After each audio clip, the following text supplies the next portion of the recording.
Nagbukas ang museo isang Lunes ng umaga sa isang lumang gusali ng munisipyo na walang makaalala kung kailan inayos. Libre ang entrance, walang poster, walang guide. Isang pangungusap lang ang nakaukit sa ibabaw ng mga pinto. Para sa mga taong wala ng anumang naiwan. Pumasok siya dahil sa curiosity. Isang hindi kilalang lalaki ang tampok sa unang silid. Ang mga damit niya, salamin, mga susi, mga litrato mula sa bakasyon at isang tas ang may lomet. Masyadong personal ang lahat para sa isang ordinaryong museo. Pero walang sino man sa paligid niya ang nakakakilala sa mukha ng lalaki. Paglabas niya sa silid, narinig niyang bumulong ang isang babae na may nakalimutan siya.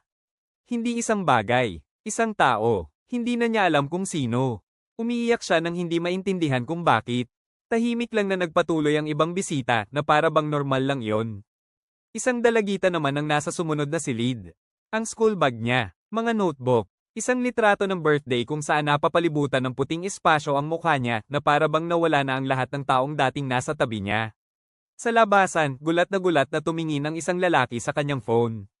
Kakabura lang ng kontak ng anak niya. Doon niya naunawaan ang patakaran. Sa bawat silid, may isang taong nakakalimutan ng mga bisita mula sa sarili nilang buhay.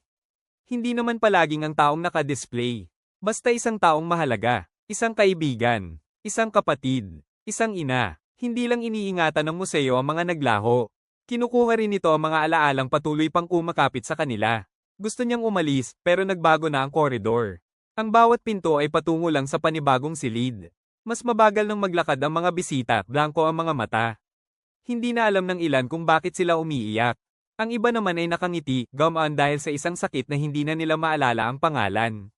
Sa wakas, nakarating siya sa isang silid na sarado ng pulang laso.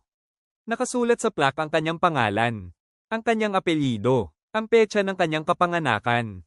Walang petsa ng kamatayan. Sa likod ng salamin, nakita niya ang kanyang coat, bag, phone, at isang litrato na kinunan ng umagang iyon.